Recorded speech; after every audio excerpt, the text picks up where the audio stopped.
It's 5:05 and good Tuesday morning to you. Welcome into the Carolina Journal News Hour. News Talk 1110 99.3 WBT. I'm Nick Craig.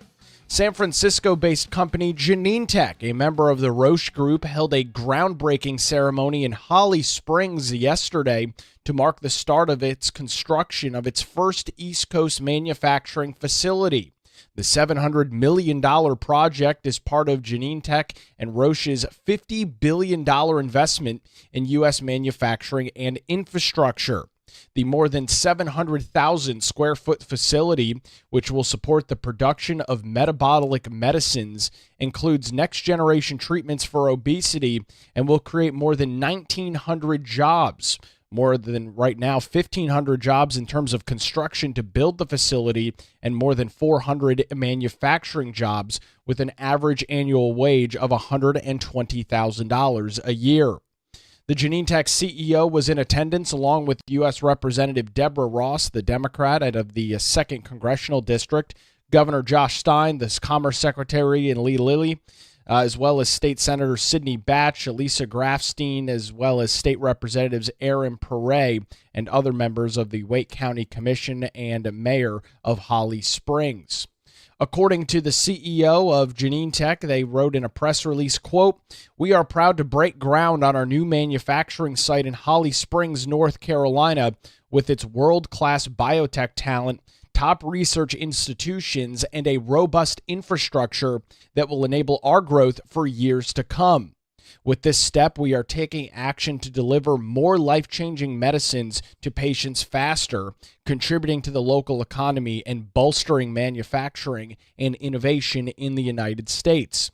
The CEO said that the company supports President Donald Trump's goals to bring more pharmaceutical manufacturing stateside and back to the U.S. and appreciates the work that the U.S. Secretary of Commerce Howard Lutnick and the Department of Commerce's U.S. Investment Accelerator are doing to remove regulatory barriers that cause delays in establishing manufacturing sites all across the U.S. The CEO also thanked North Carolina, Wake County, and Holly Springs officials for their continued partnership.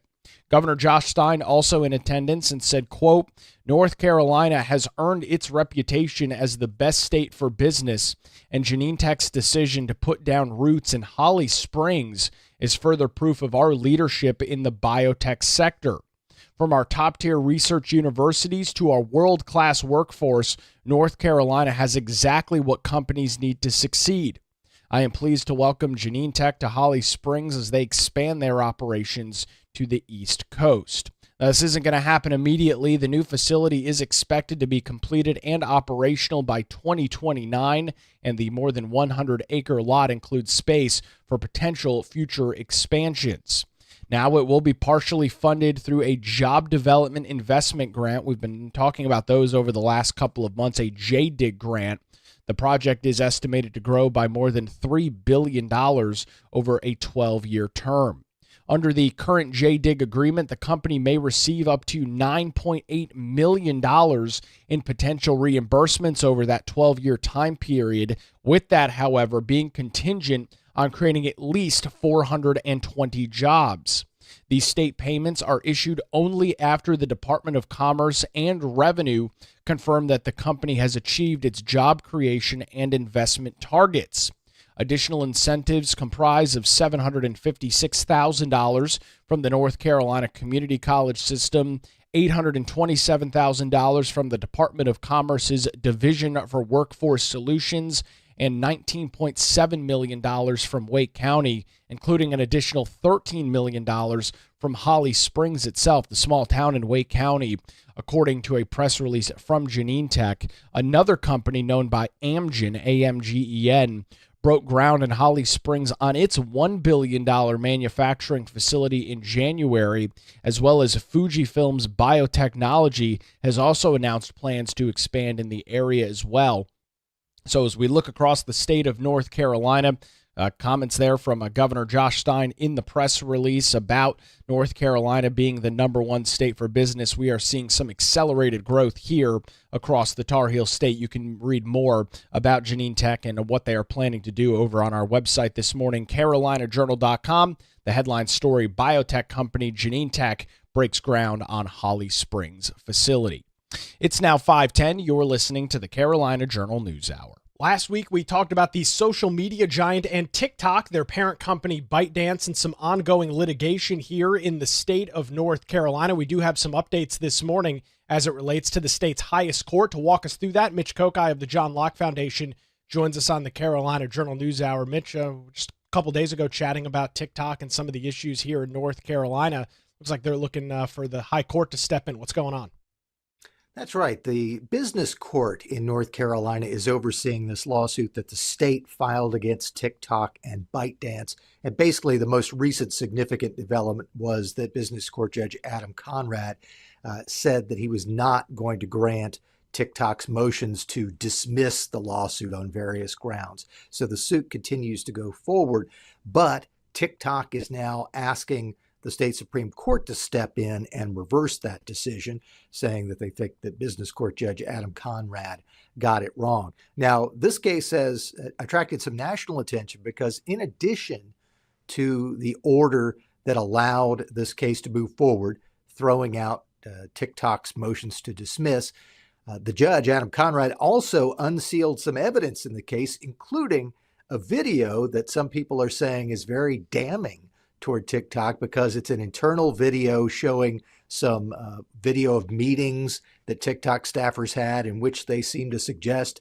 that they realized that the TikTok algorithm was harmful or addictive to young people, which is in fact the entire lawsuit that North Carolina has. That TikTok went out of its way in an unfair and deceptive way, which is why they say it would violate state law, to addict young people to this social media app. So in addition to the order saying that the lawsuit could go forward, the judge also unsealed this evidence, which attracted some national attention. We saw reports on CNN and other outlets saying, look, TikTok staffers knew what they were doing. And TikTok has put out a statement saying that the video was misleading. In fact, they referenced it as the state attorney general's sizzle reel, designed to show something that wasn't actually true. But this is getting a lot of attention, not just in North Carolina, but nationally because of the developments in this case. It remains to be seen, and we won't know for a while whether the state Supreme Court will take up this case. But TikTok would like to see that happen so that the Supreme Court can review whether to throw out the state's lawsuit. Mitch, from a procedural standpoint, the fact that TikTok and their subsidiary parent ByteDance have asked the state's highest court to take this up, does that put a pause on any other legalese or anything else moving forward as this case currently sits in business court? Is that kind of like a break being pressed on everything else going on, or can stuff still continue to move forward? The case will still proceed. Now, my suspicion is that there will be a ruling from the state Supreme Court about whether to take the case before there is any major procedural development. Now, TikTok could try to put a pause on this if it files a motion for what would be called a temporary stay, or some sort of injunction, or something that's called a writ of supersedes.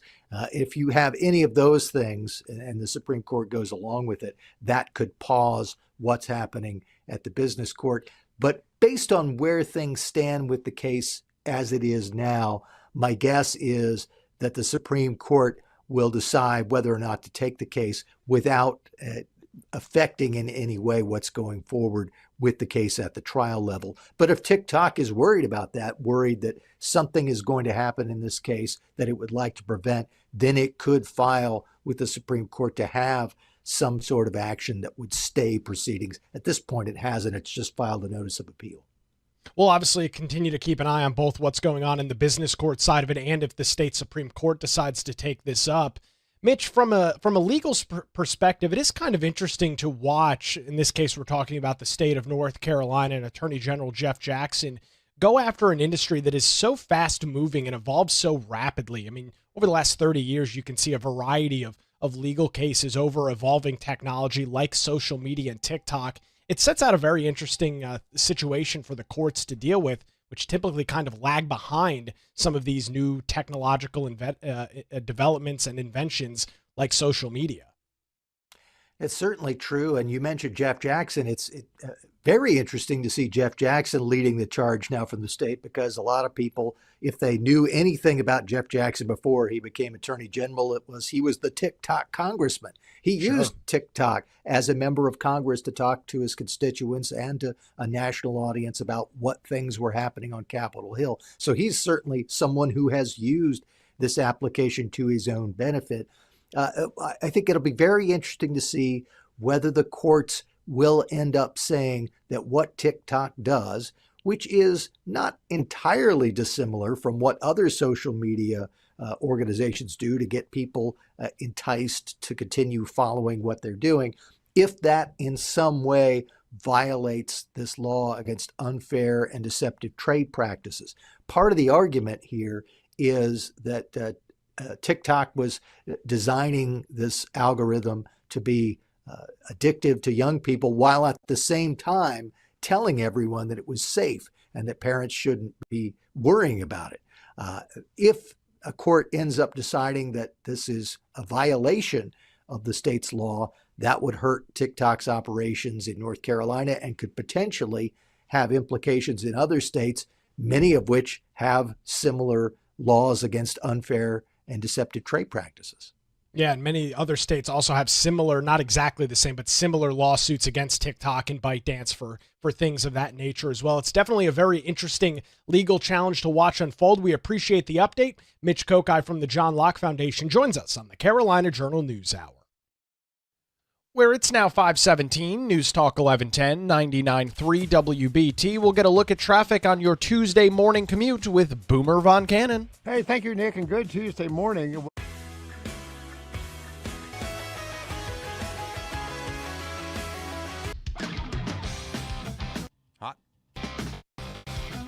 It's 5:25. Welcome back to the Carolina Journal News Hour. News Talk 1110, 99.3 WBT. Turning our attention to our state capital this morning, the North Carolina General Assembly is set to return to session today as lawmakers return to Raleigh for the first time since its action-packed legislative session last month, where they dealt with a variety of veto overrides.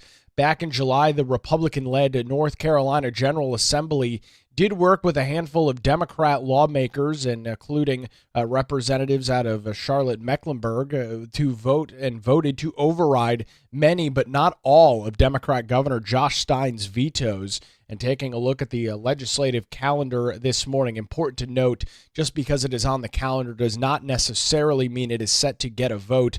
There are a couple of big-time issues for folks across North Carolina.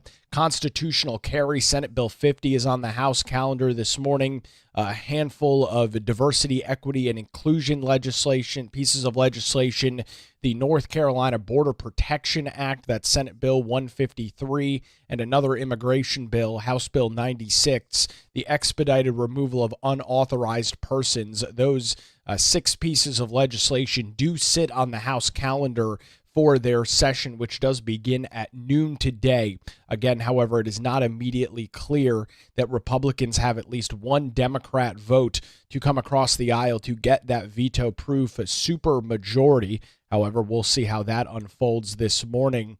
This afternoon, I should say. The legislature did wrap up most of its work this year in June and will remain in this part-time mode, returning just 3 more times before the end of the calendar year. With the new fiscal year, however, beginning on July the 1st, questions do continue to remain about a full budget. We did see lawmakers in the previous session in July pass a mini budget that would then go on to be signed by Democrat Governor Josh Stein. However, it's not immediately clear whether a full budget will be taken up in this legislative session or if there will be maybe one or two more mini budgets. And then, of course, as we look into the second year of the biennium in 2026, whether the same process will unfold there, some additional mini budgets to fund some of the, or continue to fund some of the additional state priorities. It's important to note, unlike the federal government, the state of North Carolina does not enter a government shutdown when lawmakers do not pass a full budget. The previous spending from the prior budget does continue and remain in place. So teachers are still getting paychecks. State employees are still receiving their paychecks as well under last year's funding. With that, however, no raises are part of course, last year's budget. So those plans and those salaries do remain the same.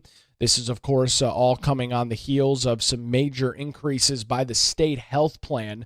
Covered that story last week. Some big-time premium rises and deductibles for the more than 700,000 members of the state health plan across North Carolina. As I mentioned, lawmakers did pass a stopgap measure last month to fund some increases to basic functions of state government, but have not touched any of those other big-ticket items like teacher and state employee raises and some other legislative priorities for Republicans in a larger budget bill. We do understand, and with sources over at Carolina Journal indicate at the highest levels of state government in the General Assembly, high-level discussions do continue, albeit not immediately clear whether a full budget bill is likely to be dealt with, indicating probably not at this point. However, it is a very dynamic and volatile situation. The House and the Senate are both set to gavel back in at noon today. We'll keep an eye on anything going on in the GA, and we'll pass it along to you, of course, over on our website, that breaking news coverage, if that is to unfold, at carolinajournal.com, and we'll have the latest details coming up for you tomorrow morning right here on the Carolina Journal News Hour, where it's now 5:29, News Talk 1110, 99.3 WBT. We will get another look at the roadways on your early Tuesday morning commute. School buses begin rolling here in a little bit. An update with Boomer Von Cannon. Thank you, Nick. Yes, sir.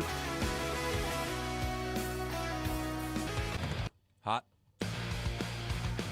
It's 5:36. Welcome back to the Carolina Journal News Hour. News Talk 1110, 99.3 WBT. Good Tuesday morning to you. Turning our attention to some additional statewide news this morning. TikTok and its parent company ByteDance are asking the North Carolina Supreme Court to overturn a lower court ruling that allowed a state lawsuit against the platform to proceed. Last week, a business court judge, Adam Conrad, rejected TikTok and ByteDance's efforts to dismiss the case, unsealed internal evidence, and compared the app's design to gambling in its addictive effects on minors. Conrad's 29-page order emphasized that nearly 1 million North Carolina teenagers use the very popular social media app, and the app's algorithms allegedly exploit, quote, youthful immaturity to drive compulsive use, which could cause harm such as anxiety, depression, sleep deprivation, and other issues. The state lawsuit, first filed by then Attorney General Josh Stein in 2024 and later defended in court by current Attorney General Jeff Jackson, argues that TikTok engaged in unfair and deceptive trade practices by knowingly designing the app to be addictive to minors while misleading the public about its safety.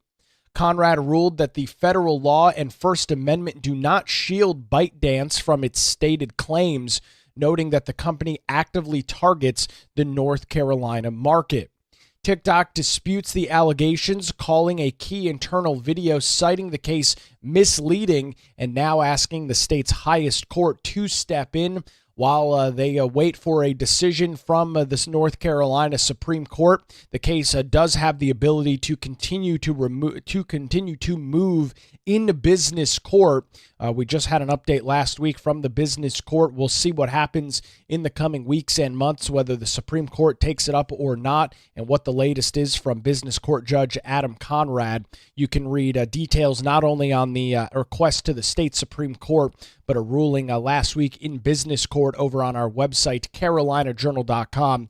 The headline story this morning: TikTok asks top NC court to take up state lawsuit. Again, those details over on our website, carolinajournal.com, or it's now 538, News Talk 1110, 99.3 WBT. A recent decision by the North Carolina Supreme Court over a fired Department of Transportation employee might not be that interesting of a story. However, the ruling and the decision could have some broader implications across the state of North Carolina. To walk us through those details this morning, Mitch Kokai of the John Locke Foundation joins us on the Carolina Journal News Hour. Mitch, I guess for the fired DOT employee, a lot weighing here on this decision, but for the rest of folks in North Carolina, there could be some additional consequences of the state Supreme Court's decision. What are you tracking?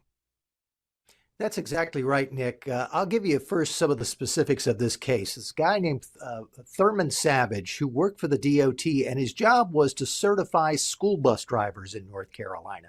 Now, DOT fired him some years back after he admitted that he had recertified some bus drivers without doing the ride-alongs that he was supposed to do. One of the reasons that DOT said it was firing Savage was that a particular state law seemed to say, in the DOT's perspective, that if someone violated this record-keeping function, that the person had to be dismissed. So basically, their argument was, we don't have any say in this. The law says we have to fire you because you did what you did, and so that's the end of the story. Savage, when he went to court, said that the DOT got it wrong, that it was applying the law incorrectly, and that once an administrative law judge ruled in his favor, then the State Court of Appeals stepped in and reversed that ruling and sided with the DOT and its interpretation of the law. Now, the state Supreme Court decided to take up this case, and as it turns out, in their opinion, they don't end up resolving the case for Mr. Savage one way or another, because the DOT made some other arguments about why they fired him, and those are going to have to be addressed again by the Court of Appeals. But what really stands out is that the state Supreme Court went out of its way to say that courts in North Carolina should not use what's called judicial deference. For people who follow the U.S. Supreme Court, they might remember that there was a recent case dealing with Chevron deference and ending Chevron deference after 50 years. This is a similar issue in North Carolina. And the idea is that judges, in some respects, have taken on this idea that when there's a dispute about a state law and a government agency is one of the parties in the case, that judges should defer to what the government agencies think the law says. This ruling from the state Supreme Court was very clear in saying that that is not what is supposed to happen in North Carolina courts. Justice Richard Dietz wrote the majority opinion, and he basically said that sometime within the last 25 years or so, the State Court of Appeals has allowed deference to creep into its rulings, but it shouldn't have. And the court specifically, expressly disavows deference and says that the judges need to review the case. They need to give all the parties' arguments equal weight. The government's argument doesn't get any additional weight beyond what was in the initial pleadings. And so deference is thrown out. Justice Tamara Beringer wrote a concurring opinion. She agreed completely with what Dietz said, but wanted to weigh in herself and say, yes, I completely go along with this. Judicial deference has no role in the courts. Meanwhile, that part of the ruling was 5-2. The two Democrats dissented, and Anita Earls wrote that she was concerned that they were striking so much against deference and that government agencies should get some sort of consideration for their expertise when they're looking into a state law. So the bottom line is this is going to be good news moving forward for any individual or family or business that goes to court and is challenging either the actual what is said in a state law or how it was applied in their case, and is going up against a government agency, judges are not just going to say, oh, the government agency thinks this is what the law says, we've got to go along with that, so the government wins. No, moving forward in North Carolina, the government will get to make its arguments, but so will the individual or the business, and the judges will rule those by looking at it and deciding which is the better argument, not tipping the scale in the favor of the government. Mitch, I'm glad you drew the parallel between the United States Supreme Court and their decision in the Chevron case, which predominantly a lot of that dealt with EPA and various regulations around ocean life and zoning and a whole bunch of different things, in which the federal government would go in front of the courts and say, well, these are the regulations, these are the rules. Essentially, we're the subject matter expert. Take our word for it. And as you noted, that was a 50-year decision that had been ongoing here across the United States. Many conservative groups and others applauding that change from the United States Supreme Court back a couple of years ago. Is it accurate to say that we're seeing a similar thing now taking place in North Carolina? Yes, it's exactly what we're seeing in North Carolina, that once the Loper-Bright case ended Chevron deference after about 50 years of it kind of making its way through the court system, we're now seeing the North Carolina court, the state Supreme Court, trying to ensure that deference doesn't play a future role in the state courts. And basically, Justice Dietz's opinion could have stopped very short. He could have said, and I think he would have had a unanimous opinion on this because the two Democratic justices went along with it, that the State Court of Appeals read the state law that was used in firing Mr. Savage, Thurman Savage, read it wrong. And so they could have just sent it back to the State Court of Appeals, said, you got it wrong. Now you got to deal with the rest of the case. What happened instead was Dietz said, well, the appeals court got it wrong. The case is going to go back to the appeals court to deal with other issues. But in the meantime, we're going to go out of our way here to say that we're not having deference. And any previous State Court of Appeals ruling that gave the sense that there was going to be deference, we throw those out. There's not going to be any deference moving forward. All courts will have to give what's called a de novo review, which means you look at the case fresh. You don't weigh the scales toward the government in any way. And that, I think, is going to be good news for litigants in the future when they're going up against the government. The government can't just say, well, this is what we think about the law, so it has to stand. The government can make its case. The litigants can make their case. The judges will decide who has the stronger case. And that was spelled out very clearly in this case, in the Savage versus State DOT.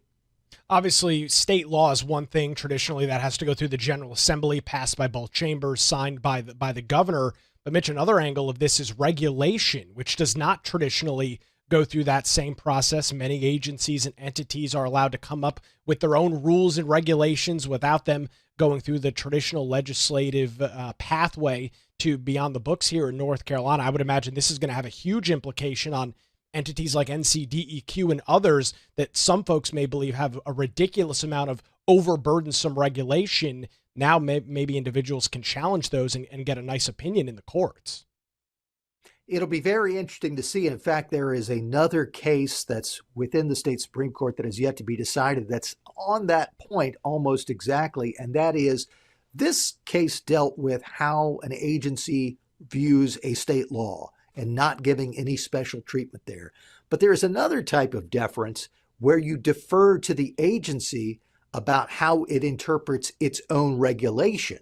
And there is a case in front of the state Supreme Court involving a fired state Winston-Salem State University professor that deals with this idea of deference to how the agencies view their own regulations. And depending on how that case comes out, you could see even more protection for the litigants who challenge something that a government agency does, saying that not only are they not going to get deference for the way they view a state law, but they won't even get deference for the way they view their own regulations. The judges will look at the regulation, look at what it says, take the government's argument about what that regulation means, but also take the argument of the litigants challenging the regulation and see which is the better argument. And that, of course, would open the door to even more opportunity for litigants to challenge regulations and laws that they don't think are proper and may be unconstitutional. It may not sound like it right now, but there could be some monumental changes in state government as a result of this case and potentially some others. We appreciate the update this morning. Mitch Kokai from the John Locke Foundation joins us on the Carolina Journal News Hour. Where it's now 5:48, News Talk 1110, 99.3 WBT. We'll get another look at the roads on your Tuesday morning commute with Boomer Von Cannon. Hey, thanks, Nick. Now, near the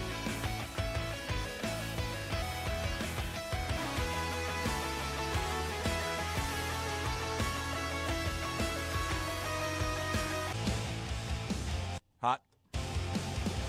Good morning again. It's 5:53. Welcome back to the Carolina Journal News Hour. News Talk 1110, 99.3 WBT. All eyes on Raleigh this morning as the North Carolina General Assembly is set to return for a short session this week, as lawmakers will be back for the first time since the month of July when they dealt with a plethora of veto overrides. Back in July, the Republican-led legislature worked with a handful of Democrat lawmakers in the House and voted to override a few of the vetoes signed by Democrat Governor Josh Stein throughout the year. And taking a look at the House calendar this morning published by the General Assembly, there are still a couple of big-ticket items for Republicans across the state of North Carolina to be dealt with in the House, including constitutional carry, that's Senate Bill 50, a handful of diversity, equity, and inclusion bills, Senate Bill 227, 558, and House Bill 171, and some immigration bills. Senate Bill 153 is the North Carolina Border Protection Act, and House Bill 96 is the expedited removal of unauthorized persons. Part of the reason that these pieces of legislation have not gotten a vote yet is that Republicans are one vote shy in the House of a veto-proof super majority, meaning that either a Democrat has to cross the aisle and vote with them, or a couple of members would have to be absent to make up the difference for the percentage there in the math to work out for those to go forward.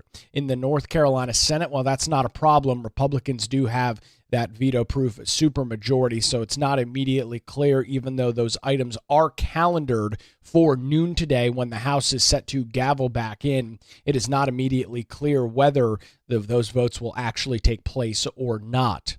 The legislature did wrap up most of its work for the year in June and is remaining as it is a part-time legislature with just a couple of voting days left for the rest of the year, a couple coming up this week and a couple over the next few months, as the question still remains whether lawmakers in Raleigh will be able to get together on a full budget. The fiscal year began on July the 1st. However, unlike the federal government, North Carolina does not go into a traditional government shutdown when there's no new budget in place. Previous year spending does continue for state government, meaning that everything is funded to the exact same level that they were last year. Republicans in the GA did put together and get a mini budget signed by Democrat Governor Josh Stein last month as well. Possibility that we see some new mini budgets or some additional spending when lawmakers are back this week. Again, a lot up in the air this morning. At very high levels in the General Assembly, we are told that budget negotiations are continuing, and the question will be, is it a series of mini budgets through this year and next year, the second part of the biennium, or does a big budget package come forward sometime before the turn of the calendar? All that remains unseen. We will potentially get some more details about that this morning. We'll keep our eye on the General Assembly over on our website, carolinajournal.com. Any breaking news over there and the latest details coming up for you tomorrow morning right here on the Carolina Journal News Hour. Well, there was a groundbreaking ceremony for a San Francisco-based pharmaceutical company known as Genentech. They held that groundbreaking in Holly Springs, North Carolina yesterday. That's in Wake County, southwest of Raleigh, and it is a $700 million project as part of Genentech and their parent company Roche's $50 billion investment into the United States manufacturing and infrastructure. This is set to be a 700,000 square foot facility, which will support the production of metabolic medicine, creating more than 1,900 jobs, more than 1,500 on the construction side, and 420 manufacturing jobs with an average wage of $120,000 a year. They are set to get some state funding through JDIG grants. You can read some additional details on that this morning over on our website, carolinajournal.com. That's going to do it for a Tuesday edition. WBT News is next, followed by Good Morning BT. We're back with you tomorrow morning, 5 to 6, right here on News Talk 1110 and 99.3 WBT.